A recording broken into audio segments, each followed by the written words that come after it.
தேர்தலிலே நிற்காத ஒருவரை தூக்கி கொண்டாடுகிறார்கள். அடுத்து அவர்தான் முதலமைச்சர் என்கிறார்கள். இரண்டாவது இடத்திற்கு வந்து விட்டாராம்.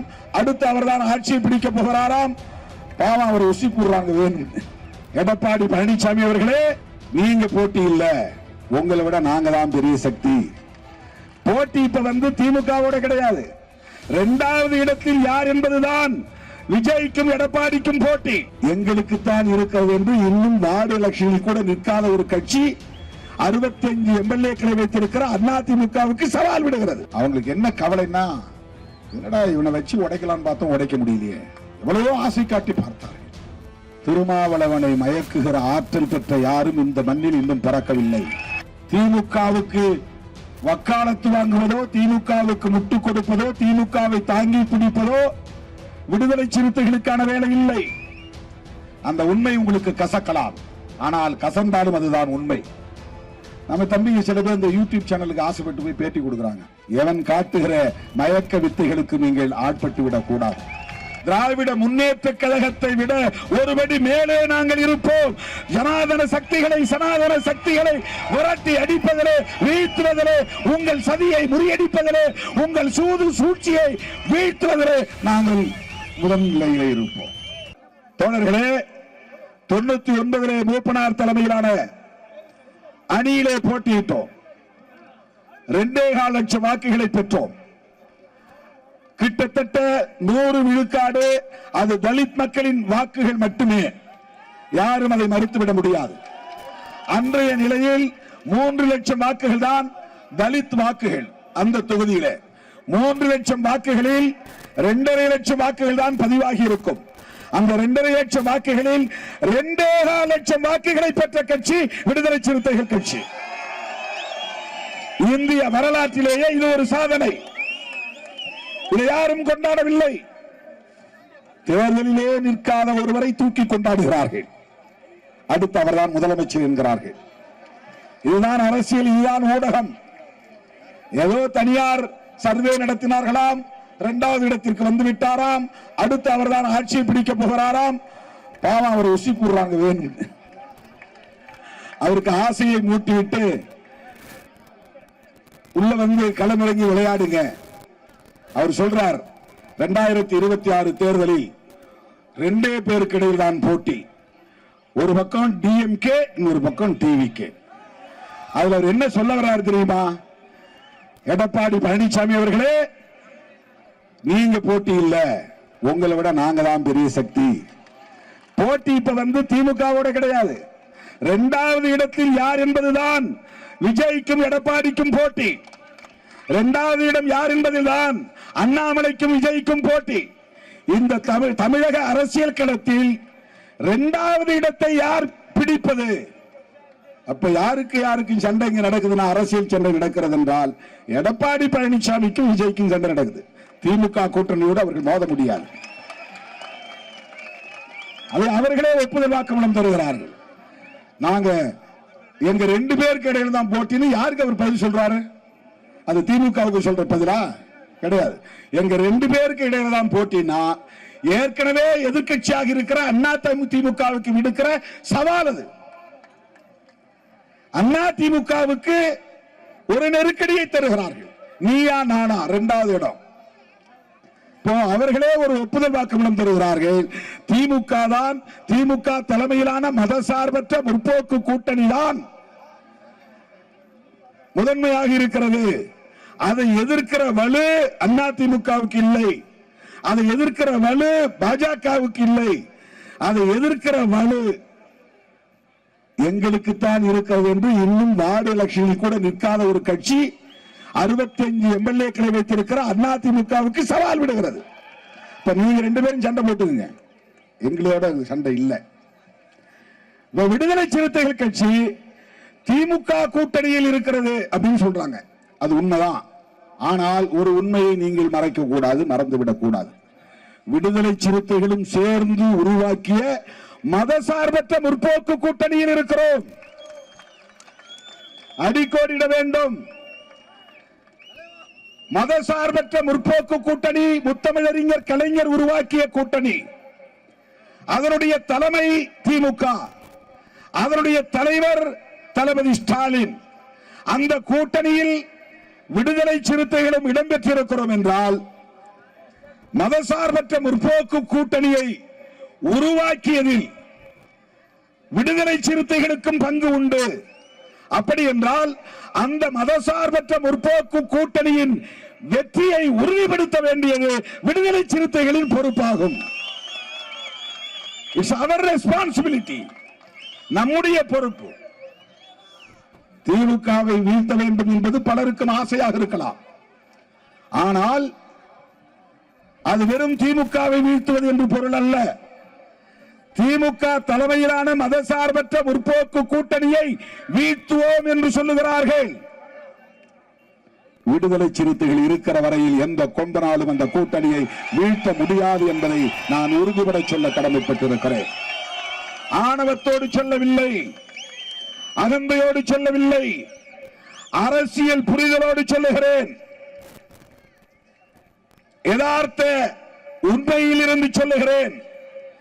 விடுதலை சிறுத்தைகள் இடம்பெற்றிருக்கிற அணிதான் தமிழகத்தில் வெற்றி பெறும் என்பதை மீண்டும் உறுதிப்படுத்த வேண்டிய ஒரு வரலாற்று தேவை எழுந்துள்ளது. விடுதலை சிறுத்தைகளை பயன்படுத்தி அல்லது திருமாவளவனை பயன்படுத்தி மதசார்பற்ற முற்போக்கு கூட்டணியை சிதறடித்து விடலாம் என்று பலர் முயற்சித்தார்கள், இன்னும் முயற்சிக்கிறார்கள். விழுப்புரம் கூட்டத்திலே நான் தெளிவுபட சொன்னேன், உறுதிபட சொன்னேன். விடுதலை சிறுத்தைகள் திமுக தலைமையிலான மதசார்பற்ற முற்போக்கு கூட்டணியில் தான் தொடரும். எந்த பைண்டிங் கிடையாது. திமுக கூட்டணி விட்டு நான் வெளியேறினால் எனக்கு எந்த சிக்கலும் வரப்போவதில்லை, எனக்கு எந்த பாதிப்பும் வரப்போவதில்லை, எனக்கு எந்த பைண்டிங் கிடையாது. நான் சுதந்திரமானவர். என்னுடைய பாதை எது, என்னுடைய இலக்கு எது என்பதில் எனக்கு ஒரு தெளிவு இருக்கிறது. அதிலிருந்து ஒருபோதும் நழுவ மாட்டேன். அதில் எனக்கு உறுதி இருக்கிறது. அதனால் அதன் அடிப்படையில் விடுதலை சிறுத்தைகள் கட்சி ஒரு நிலைப்பாட்டை எடுத்து அதில் உறுதியாக நிற்கிறது. இதுக்காக ஒரு கற்பிதம், இவங்க ஏதோ கமிட் ஆயிட்டாங்க, 2 சீட்டுக்காக பயந்துட்டாங்க கிடக்கிறாங்க. நோ, நான் பல கூட்டங்களில் பேசியதை போல திராவிட முன்னேற்ற கழக கொள்கைகளோடு எங்களுக்கு உடன்பாடு இருக்கிறது. ஆட்சி நிர்வாகத்தில் நடைமுறை சிக்கலில் எங்களுக்கு இடையில் வேறுபாடுகள் இருக்கலாம், முரண்பாடுகள் எழலாம். இன்றைக்கு கூட முதலமைச்சரை நேருக்கு நேராக நான் விழித்து பேசுகிற போது அண்ணன் என்கிற உரிமையோடு உங்களிடத்திலே எல்லாம் நான் முன்வைக்க கடமைப்பட்டிருக்கிறேன் என்று சொன்னேன். என்ன சொன்னேன்? நீங்கள் இந்த சமூகத்தின் மீதான வன்கொடுமைகளை தடுக்க வேண்டும், இந்த மக்களை மேம்படுத்த வேண்டும் என்று எண்ணற்ற பல திட்டங்களை உருவாக்கி நடைமுறைப்படுத்துவதிலே பொறுப்புணர்வோடு செயல்படுகிறீர்கள். ஆனால் நடைமுறைப்படுத்துகிற அதிகார வர்க்கம் அதை நடைமுறைப்படுத்துகிற போது தலித் மக்களுக்கு பாதிப்பு ஏற்படுகிற வகையில் சில நிலைப்பாடுகளை எடுக்கிறார்கள் என்று சுட்டிக்காட்டினேன். கூட்டணியில் இருந்து கொண்டு திருமாவளவன் இந்த மக்களுக்கான பிரச்சனைகளை துணிச்சலாக எடுத்துச் சொல்லுகிறான் என்று சொல்லுவதற்கு இங்கே துணிச்சல் உள்ளவர்கள் யாரும் இல்லை. வேங்கவேலுக்கு 2 நாள் இடைவெளியில் நான் போய் சேர்ந்தேன். 31ஆம் தேதி எல்லோரும் நியூ இயர் கொண்டாட்டத்தின் போது நான் போராட்ட களத்தில் நின்றேன். 5000 பேரை திரட்டி போராட்டம் நடத்தினோம்.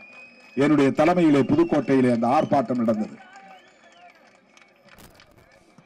அதன் பிறகு அத்தோடு நின்றுவிடாமல் தமிழ்நாடு முழுவதும் அனைத்து மாவட்ட தலைநகரங்களிலும் நீதி கேட்டு போராடினோம். அதன் பிறகு பாதிக்கப்பட்டவர்களுக்கு நீதி கிடைக்க வேண்டும் என்பதற்காக சட்டப்பூர்வமான நடவடிக்கைகளை மிக தீவிரமாக நாம் மேற்கொண்டோம். நம்முடைய அழுத்தத்திற்கு பிறகுதான் சிபிசிஐடி விசாரணையும் போடப்பட்டது, நியமிக்கப்பட்டது.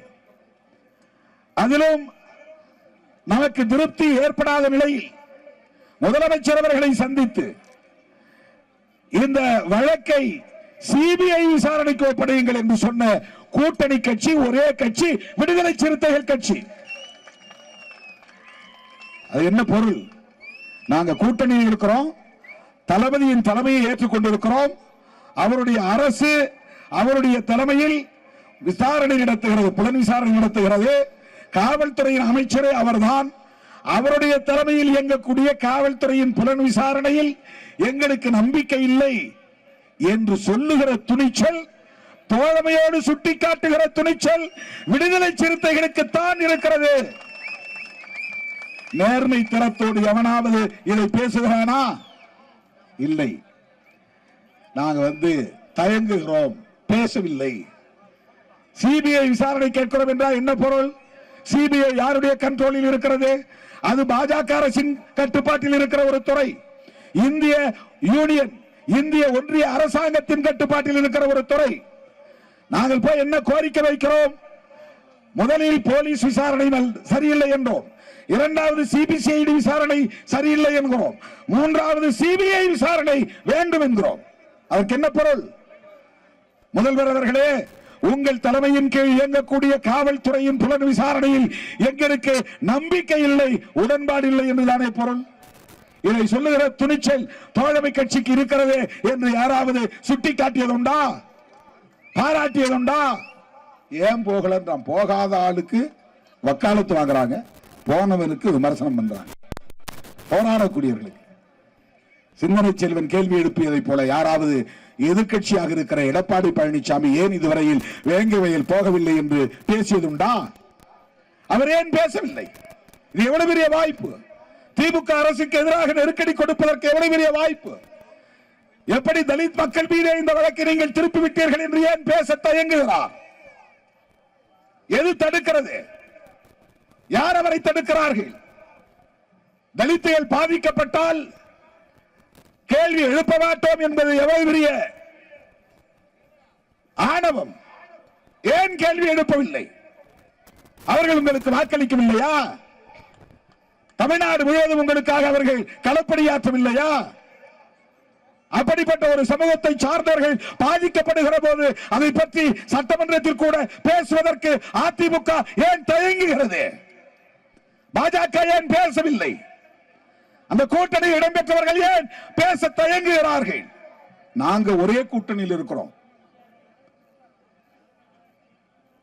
தளபதி ஸ்டாலின் அவர்களின் தலைமையில் இருக்கிறோம். நாங்க பேசுகிறோம், நாங்கள் கேட்கிறோம். இந்த புலன் விசாரணை எங்களுக்கு நம்பிக்கை இல்லை என்று சொல்லுகிறோம். இதைவிட வேற என்ன துணிச்சல் வேண்டும்?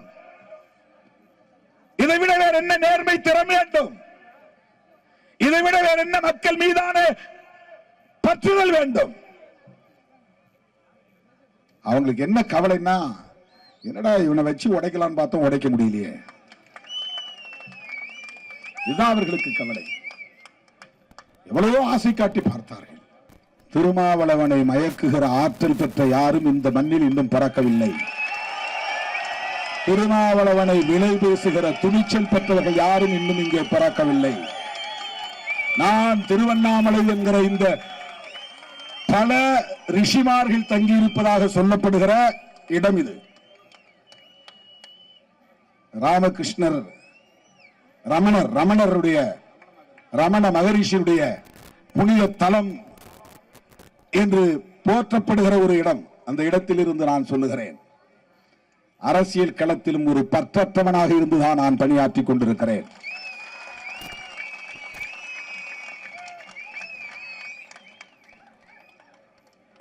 அதை துணிச்சலாக சொல்ல நான் கடமைப்பட்டிருக்கிறேன். திமுகவுக்கு வக்காலத்து வாங்குவதோ, திமுகவுக்கு முட்டு கொடுப்பதோ, திமுகவை தாங்கி பிடிப்பதோ விடுதலை சிறுத்தைகளுக்கான வேலை இல்லை. அப்படி முட்டு கொடுக்கக்கூடிய அளவுக்கு திமுக பலவீனமாகவும் இல்லை, தாங்கி பிடிக்கக்கூடிய அளவுக்கு திமுக சாயும் நிலையிலும் இல்லை. எத்தனையோ பல ஜாம்பவான்களை எல்லாம் வீழ்த்தி மீண்டும் மீண்டும் ஆட்சி கட்டிலில் ஏறிய இயக்கம் திராவிட முன்னேற்ற கழகம் என்பது வரலாறு. யார் யாரோ முயற்சித்து பார்த்தார்கள், என்னென்னவோ பகிரத முயற்சிகள் எல்லாம் எடுத்தார்கள். அவர்களை எல்லாம் இடது கையால் ஓரமாக புறந்தள்ளிவிட்டு வீறுகளை போட்டுக் கொண்டிருக்கிற ஒரு இயக்கமாக இந்த களத்தில் திமுக இருக்கிறது என்பதை யாரும் மறுக்க முடியாது. அந்த உண்மை உங்களுக்கு கசக்கலாம், ஆனால் கசந்தாலும் அதுதான் உண்மை. கசந்தாலும் அதுதான் உண்மை. ஈழத்தமிழர் பிரச்சனையிலே கலைஞர் தான் காரணம் என்று தமிழ்நாட்டு அரசியல்வாதிகள் அவருக்கு எதிராக திருப்பிவிட்டார்கள். ராஜீவ் படுகொலையிலே கலைஞரும் திமுகவும் தான் காரணம் என்று எதிராக திருப்பிவிட்டார்கள். ராஜீவ் படுகொலைக்கு பிறகு 1991 நடைபெற்ற சட்டமன்ற பொதுத் தேர்தலில் திமுக 2 இடங்களில் தான் வெற்றி பெற்றது, அழிந்தே போனது என்றார்கள். மீண்டும் பீனிக்ஸ் பறவை போல திமுக ஆட்சி கட்டிலை கைப்பற்றியதை நாம் பார்த்தோம். இதெல்லாம் நாம் கற்றுக்கொள்ள வேண்டிய பாடம். விமர்சனங்களை நாம் கண்டு அஞ்சக்கூடாது, அவதூறுகளை கண்டு நாம் ஒருபோதும் கலங்கக்கூடாது. நம்மை பிடிக்காதவன் ஒருபோதும் நம்மை ஏற்றுக்கொள்ள மாட்டான், பாராட்ட மாட்டான், போற்ற மாட்டான், வாழ்த்த மாட்டான், ஊக்கப்படுத்த மாட்டான். எப்போதும் விமர்சித்துக் கொண்டேதான் இருப்பான். இதுதான் கலைஞரின் அரசியல், நாமும் கற்றுக்கொள்ள வேண்டிய அரசியல். நாமும் கற்றுக்கொள்ள வேண்டிய அரசியல். நம்மை சீண்டுவார்கள், தூண்டுவார்கள், ஆசை காட்டி பார்ப்பார்கள். நம்ம தம்பிங்க சில பேர் இந்த யூடியூப் சேனலுக்கு ஆசைப்பட்டு போய் பேட்டி கொடுக்கிறாங்க. இந்த முன்னணி தோழர்கள், திருமாவின் தம்பியாக இருந்து நீங்கள் அரசியல் பணி செய்ய வேண்டும். எவன் காட்டுகிற மயக்க வித்தைகளுக்கு நீங்கள் ஆட்பட்டு விடக் கூடாது. அதெல்லாம் தற்காலிகமான 2 நாள் உங்களுக்கு மட்டும் வரும். அது வைரல் ஆர்டிபிஷியல் இன்டெலிஜென்ஸ். நீங்க உங்க படத்தை பாத்தீங்கன்னா மறுபடியும் உங்களுக்கு அது வந்துகிட்டு இருக்கும். நிறைய பேருக்கு தெரியாது. நீ பேட்டி கொடுத்ததே போய் அப்படி எவனாவது வாயை சீன்றதுக்குன்னு கூப்பிடுவான். பேட்டி கொடுக்காதீங்க, தேர்தல் வரையிலும் வாயை மூடிட்டு இருங்க. கட்சியில் இருக்கக்கூடிய முன்னணி தோழர்களுக்கு நான் சொல்றேன், முன்னணி தோழர்களுக்கு நான் தோழமையோடு சுட்டி காட்ட விரும்புகிறேன். உங்களை வாங்க தோழர், உங்க நிலைப்பாட்டை எடுத்து சொல்லுங்க தோழர், உங்க பேட்டியை நாங்க வைரல் ஆக்கி விட்டுறோம்மா. அதனால என்ன பயன்? இந்த கூட்டணியை உடைப்பதற்கு பல சதி வேலைகளை செய்து கொண்டிருக்கிறார்கள், கூலி வாங்கி கொண்டு செயல்பட்டுக் கொண்டிருக்கிறார்கள். அதற்கு நாம் ஒருபோதும் இடம் கொடுத்து விடக்கூடாது. சங்கிகள் இந்த மண்ணிலே கால் ஊன்றுவதற்கு அவர்களின் உத்தி என்னவென்றால், முதலில் அதிமுகவை பலவீனப்படுத்துவதுதான், திமுகவை பலவீனப்படுத்துவதல்ல. அவர்களின் இம்மீடியட் டார்கெட், உடனடியான இலக்கு என்பது திமுகவை எதிர்த்து நிற்கிற அடுத்த எதிர்க்கட்சி பாஜக என்பதை 2026 நிலைப்படுத்த வேண்டும் என்பதுதான். ஆகவே எடப்பாடி அவர்கள் தப்பித்தவறி அதிமுகவோடு போனால் கதை முடிந்தது, அவ்வளவுதான். பாஜகவோடு மன்னிக்க வேண்டும், அதிமுக பாஜகவோடு போனால் கதை முடிந்தது. அவங்க கணக்கு போடுறாங்க. அவர் சொல்றார், இந்த இவிஎம்ல நாங்க தில்லுமுள்ளு பண்ணி ஆட்சிக்கு வந்துருவோங்கிற மாதிரி சொல்றாங்க. அமித்ஷா சொல்றார் நாங்க தான் தமிழ்நாட்டில் ஆட்சி. இன்னும் 100 மோடி பிறந்து வர வேண்டும் தமிழ்நாட்டிலே பாஜக காலூன்றுவதற்கு எழுதி வைத்துக் கொள்ளுங்கள். விடுதலை சிறுத்தைகள் இருக்கிற வரையில் அந்த கதை நடக்காது, அதற்கு இடம் கொடுக்க மாட்டோம். இதை நான் அழுத்தமாக சொல்ல கடமைப்பட்டிருக்கிறேன். உங்களை விரட்டி அடிக்கிற வரையில் சிறுத்தைகள் ஓய மாட்டோம். இந்த மண்ணில் காலூன்றுவதற்கு ஒருபோதும் அனுமதிக்க மாட்டோம். இன்னும் சொல்ல விரும்புகிறேன், திராவிட முன்னேற்ற கழகத்தை விட ஒருபடி மேலே நாங்கள் இருப்போம். ஜனாதன சக்திகளை, சனாதன சக்திகளை விரட்டி அடிப்பதிலே, வீழ்த்துவதிலே, உங்கள் சதியை முறியடிப்பதிலே, உங்கள் சூது சூழ்ச்சியை வீழ்த்துவதிலே நாங்கள் முதன்நிலையிலே இருப்போம். அதுதான் நாங்கள் எடுத்திருக்கிற இந்த உறுதிப்பாடு. இன்னைக்கு நாங்க எது எடுத்திருக்கிறோம்னா, நாளைக்கு எத்தனை சீட்டு 6 7 ஆகுமா 8 ஆகுமான்றான். 6 10 ஆனாலும் நாங்க ஒன்னும் ஆட்சி பிடிக்க போறதில்லை, 6 20 நாளும் நாங்க ஆட்சி பிடிக்க போறதில்லை. ஆனால் நாங்கள் ஆட்சியை அமைக்கக்கூடிய வலிமை பெற்றவர்கள் விடுதலை சிறுத்தைகள் இருக்கிற அணி ஆட்சியை கைப்பற்றுவதற்கு, ஆட்சி அமைப்பதற்கு வலுவான ஒரு சக்தி என்பதை இந்த தேர்தலில் மீண்டும் நாங்கள் உறுதிப்படுத்துவோம். 6 8ஆவதா 8 10ஆவதாங்கிறது பிரச்சனை அல்ல, அது பிரச்சனை அல்ல. ஆனால் நாங்கள் தான் தமிழக அரசியலின்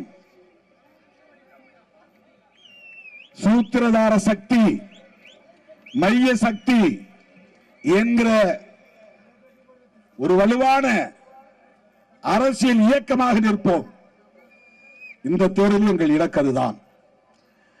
நீங்கள் யோசித்து பாருங்கள், பெரியார் வெளிவந்த திராவிட முன்னேற்ற கழகம் ஆட்சியில் இருக்கிற போது, சமூக நீதியை உயிர் மூச்சாக கொண்டிருக்கிற திராவிட முன்னேற்ற கழகம் ஆட்சியில் இருக்கிற போது, அன்றாம் அடியில் தவழ்ந்து பெரியார் அரவணைப்பில் வளர்ந்து முத்தமிழறிஞர் கலைஞரின் வழிகாட்டுதலில் வளர்ந்து இன்றைக்கு ஆட்சி பீடத்தில் அமர்ந்திருக்கிற தளபதி ஸ்டாலின் அவர்கள் முதலமைச்சராக இருக்கிற போது நாம் வேங்கவேல் போன்ற பிரச்சனைகளை எதிர்கொள்ள நேருகிறது.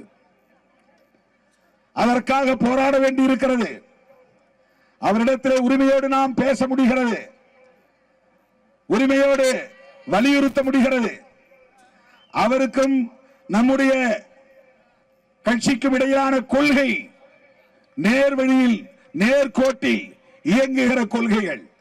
அப்படிப்பட்ட கட்சி ஆட்சியில் இருக்கிற போதே சாதிய வன்கொடுமைகள் தலைவிரித்தாடுகின்றன, வேங்கவேல் பிரச்சனைகள் தொடர்கின்றன. அதற்கான போராட்டங்கள் நடத்த வேண்டும் என்று நாம் நெருக்கடிக்கு ஆளாகிறோம். சாதி இருக்கட்டும் என்று சொல்லுகிற சனாதன கும்பல் ஆட்சிக்கு வந்தால் என்ன ஆகும் என்பதை எண்ணி பார்க்க வேண்டும். சாதி வாழ்க என்று சொல்லுகிறவர்கள் தானே சனாதனிகள். சாதி ஒழிக என்று என்றைக்காவது அண்ணாமலை பேசியதுண்டா? அமித்ஷா பேசியதுண்டா? மோடி பேசியதுண்டா? RSS கும்பல் பேசியதுண்டா? சங்கராச்சாரிகளின் வழித்தோன்றர்கள் பேசியதுண்டா? ஆடிட்டர் குருமூர்த்தி ஒத்துக்கொள்வாரா? போலி தமிழ் தேசிய பேசுகிறவர்கள் குடிப்பெருமை என்று சொல்லுகிறார்கள். அவர்கள் சாதி ஒழிப்பை பற்றி பேசுவதில்லை, சாதி ஒழிப்பை பற்றி பேசுவதில்லை. அவர்களின் நோக்கம் திமுகவை வீழ்த்திவிட்டு பாஜக வலிமை பெற்று வர வேண்டும் என்பதுதான். திமுக கூட்டணியை சிதறடிப்பதன் மூலம் இங்கே சனாதன சக்திகளை வலிமை பெற செய்ய வேண்டும் என்பதுதான். கர்நாடகாவிலே அவர்களால் சாதிக்க முடிந்தது, ஆந்திராவிலே அவர்களால் சாதிக்க முடிகிறது, கேரளாவிலும் கூட அவர்களால் ஒரு எம்பியை வெற்றி பெறக்கூடிய அளவுக்கான சக்தியை இன்றைக்கு அவர்கள் பெற்றிருக்கிறார்கள். தெலுங்கானாவிலே சாதிக்க முடிகிறது, மகாராஷ்டிராவிலே ஆட்சியில் பங்கை பெற முடிகிறது. அவர்களால் இன்றைக்கு ஒரு குண்டுமணியை கூட தூக்கி போட முடியவில்லை, ஒரு அங்குலம் கூட அசைய முடியவில்லை. இங்கே அவர்கள் வாலாட்ட முடியவில்லை. தமிழ்நாட்டில் மட்டும்தான் அவர்கள் தொடர்ந்து தொடர்ந்து மூக்கரு பெற்று நிற்கிறார்கள், பல்லுடை பெற்று நிற்கிறார்கள். தாமரை மலர்ந்தே தீரும் என்று அண்ணாமலைக்கு முன்பு எத்தனையோ பேர் சொன்னவர்கள் உண்டு. அதற்கு சில பேர் தாமரை போன்ற, தாமரைங்கிறது ஒரு வகையான தோல் நோய், அந்த தாமரை வேண்டுமானால் படரும் என்று சொன்னார்கள். அது மலராது. அதுதான் நடந்தது. ஏனென்றால் இங்கே திராவிட இயக்கம் என்று சொல்லப்படக்கூடிய திமுக அதிமுக மட்டுமல்ல தோழர்களே, என் உயிரின் உயிரான விடுதலை சிறுத்தைகளே, இந்த சாதி பெயரை சொல்லிக் கொண்டு சில கூலி கும்பல் நமக்கு எதிராக விமர்சனங்களை எழுதி கொண்டிருக்கிறார்கள். தம்பி கொடியை கிளப்படி, விமர்சனங்களை எழுதி கொண்டிருக்கிறார்கள். நாம் திமுகவுக்கு ஆதரவு தெரிவிப்பதை கொச்சைப்படுத்துகிறார்கள். அவர்களும் சனாதன கும்பலுக்கு விலை போகக்கூடிய கூலி கும்பல் தான். அதை நினைவிலே கொள்ளுங்கள். பெரியாருக்கு முன்னதாக, திராவிடர் கழகம் தோன்றுவதற்கு முன்னதாக 1800களின் பிற்பகுதியிலே 1879 பெரியார் பிறந்த ஆண்டு. 1891 திராவிட மகாஜன சபையை உருவாக்கியவர் பண்டிதர் அயோத்திதாசர். அப்ப பெரியாருக்கு என்ன வயசு? 12 வயசு. பெரியாருக்கு 12 வயசாக இருக்கிற போது தமிழ்நாட்டிலே திராவிட மகாஜன சபை என்கிற இயக்கத்தை உருவாக்கியவர் இந்த மண்ணின் மைந்தராக இருக்க பூர்வீக குடியாக இருந்த பண்டிதர் அயோத்திதாசர். அவருடைய மைத்துனர் ரெட்டமலை சீனிவாசன் ஆதி திராவிட மகாஜன சபை உருவாக்கினார். ரெவரண்ட் ஜான் ரத்தினம் 1882 என்று கருதுகிறேன். பெரியாருக்கு அப்போது 3 வயது. அப்போது ரெவரண்ட் ஜான் ரத்தினம் உருவாக்கிய இயக்கத்தின் பெயர் என்ன தெரியுமா? திராவிடர் கழகம். ரெவரண்ட் ஜான் ரத்தினம் உருவாக்கிய இயக்கத்தின் பெயர் திராவிடர் கழகம். பெரியாருக்கு முன்னாலேயே இந்த மண்ணில் திராவிடர் கழகத்தை உருவாக்கியவர் பறையர் குடியில் பிறந்த கிறிஸ்தவத்தை ஏற்றுக்கொண்ட ரெவரண்ட் ஜான் ரத்தினம், ஒரு தலித் கிறிஸ்தவர். திராவிட அரசியலை இந்த மண்ணுக்கு அறிமுகப்படுத்தியவர்கள் நம்முடைய முன்னோர்கள் என்பதை பெருமையோடு சொல்ல கடமைப்பட்டிருக்கிறேன்.